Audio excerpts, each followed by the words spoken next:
and welcome to the Seahawkers podcast. I'm Brandon Schultz. Today we are going back to the post-game press conferences from after the preseason game against the Dallas Cowboys. It was after the game that Pete Carroll gave his reflections on the contest and the preseason as a whole. For a preseason effort here tonight, guys played really hard, played tough, hung in there, and it's, as you all know how we look at it, it's really hard when you come out -1 in the turnover ratio. We were down 5 today, and it was a 1-point ball game because these guys just wouldn't stop and wouldn't keep fighting and clawing and scratching and staying in the game and all that. So I was really proud of the young guys. The young guys played all night long, as you noticed, and they were still fighting at the end and getting the ball back and all that kind of stuff. So it was a good effort by the fellas in general, and there's so many guys.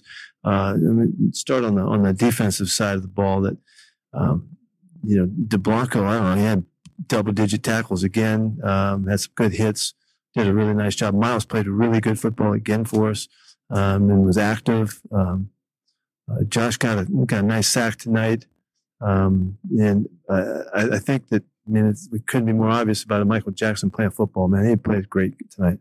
He made a bunch of plays and did things that that physical and tough and all that, and he really just topped off a tremendous preseason for himself and Joe, and I was really fired up for him.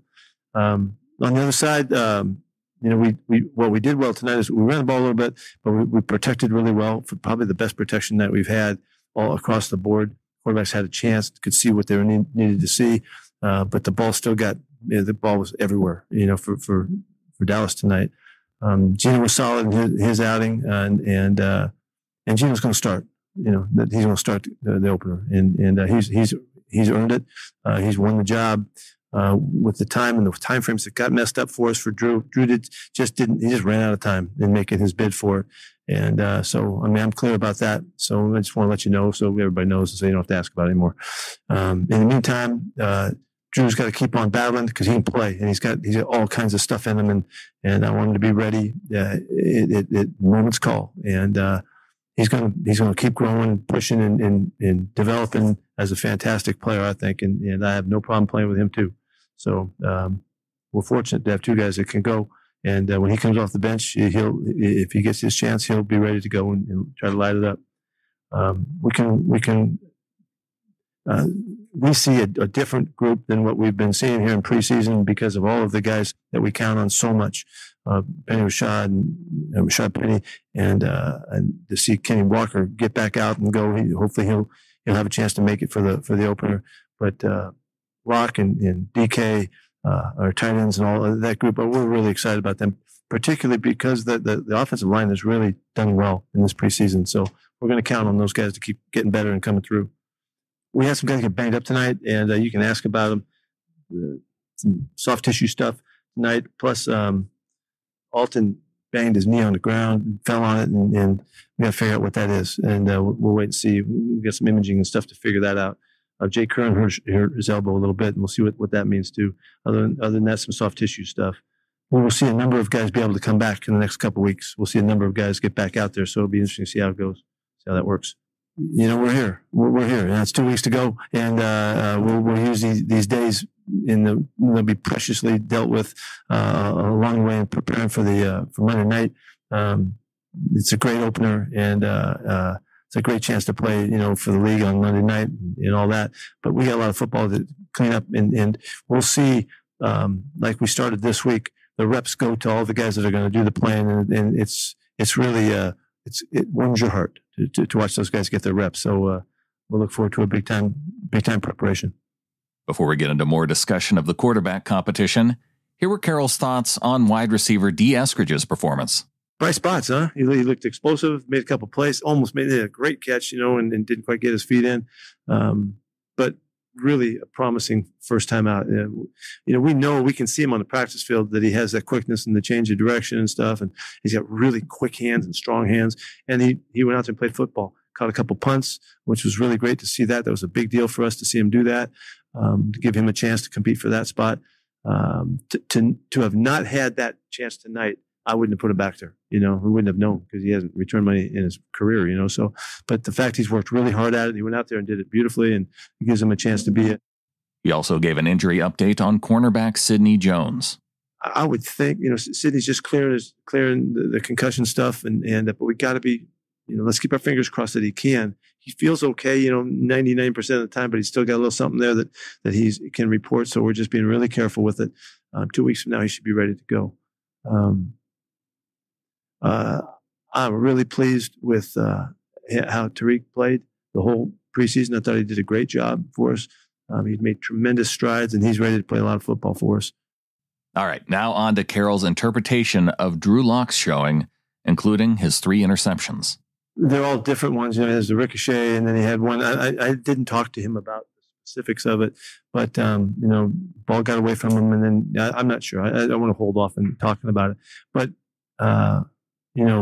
it's really hard to win when the ball's flying in their hands. So we got to do a better job in that, and everybody's got to help too. The ball gets deflected. I didn't see that one yet either, so I haven't been able to get a great look at that. I'll see it in about a half hour from now. He can play. Greg, I don't have any question that he can play. I really don't. I mean, he's got all the athleticism. He's got the arm strength. He's got arm talent. He's got creativity about him.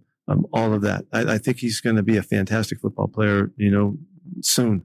And so it's just a matter of just didn't quite have enough time to beat out a guy who knew exactly what he was doing and who just stayed at it and really just won the job because of his consistency and really his performance.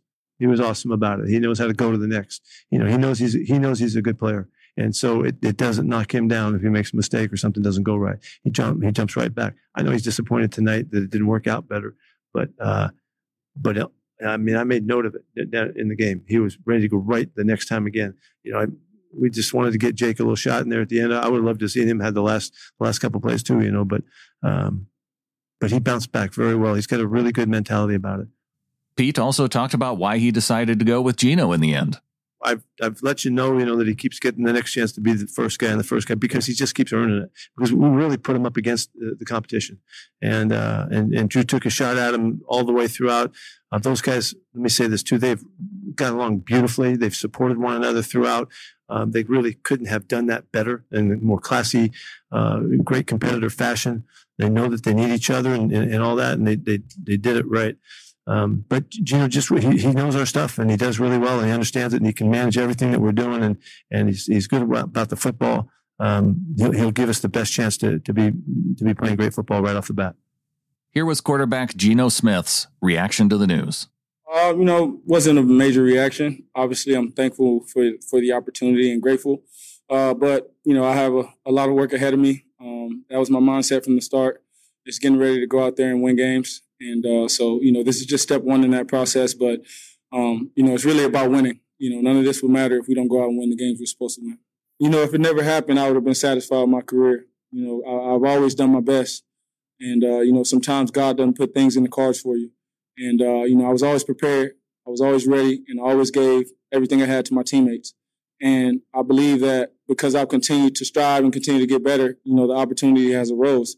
And so satisfaction is not really the word for me here. I'm grateful, but at the same time, I'm preparing to go out there and win games. Gino spoke about why he thinks he got the job too.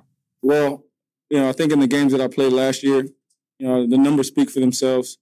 But the most, thing I showed the most and I continue to try and do out there is to make the right reads, have the right footwork, make the right run checks and, make sure that there are no negatives on my grade sheet. That's what I play for. I pride myself on, making sure that guys are in the right position, always, being that coordinator on the field. And then when the plays come, make the plays. I believe in my ability. I know I can make a ton of plays out there with my arm and my legs. And so, it's about moving the chains and scoring points. And, we have to do that first and foremost. The key to Smith's success in the preseason and moving forward is the offensive line. Man, I'm extremely impressed with the pass protection. Starting with Austin Blythe, he's done a great job at, just making all the right mic points. We go back and forth with that. I'm always the guy who tries to have the last say so, but with him, he takes a lot off my plate. And then you talk about, all the guards that have played in there, they play great. The tackles have played great. Every single one of those guys have stepped up to the plate. And I think competition is what it has really allowed us to get better in those aspects. So I'm extremely impressed, especially with the young guys stepping right in and just being, ready from day one. And then obviously with the veteran guys and their leadership. Now on to Drew Locke, who reflected on the news that he will not be starting come week 1. I mean, as a competitor, you're always disappointed. And I was disappointed. You want to be out there. You want to be playing with those guys. You want to be able to step on the field and show what you can do. And, yeah, you're disappointed.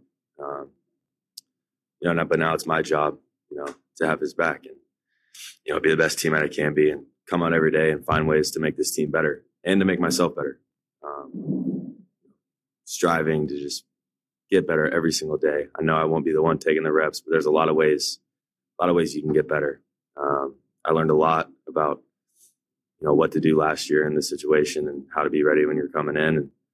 And, I'll be ready for any chance that I get and just going to get better every day. Locke was asked about his COVID experience and whether or not it affected the competition. It was interesting. The first time I had it, just a headache. Didn't really have any symptoms. This time it kind of kicked my butt a little bit. It was interesting. But no, I felt like being able to have this week and how it played out kind of helped me take baby steps back into it. And I'll never make an excuse that, that was any indication of how I played. I mean, I think the easy answer is anytime you miss a game, it sets you back, whether it's preseason or regular season. Obviously, I was very disappointed that I didn't get to play in that game. But, I came out, practiced this week, got better, and had an opportunity tonight. Finally, let's wrap things up with the only non-coach, non-quarterback to be up on the podium following the game. It was defensive lineman Myles Adams, and he offered his comments on his performance. I think my game was good. My whole key with the preseason, be more consistent. I feel like I could have been more consistent today too, but there was plays out there, but defense stepped up, team stepped up, and we saw a lot of stuff that we practiced for, so it was a good performance. Statistical leaders from the game against the Cowboys included Drew Locke, who went 13 of 24 for 171 yards with a touchdown and 3 interceptions. Running back DJ Dallas had 13 carries for 75 yards and a touchdown, and wide receiver Derek Young led the way catching the ball with 3 catches for 43 yards. On defense, Joel DeBlanco had the most tackles with 12.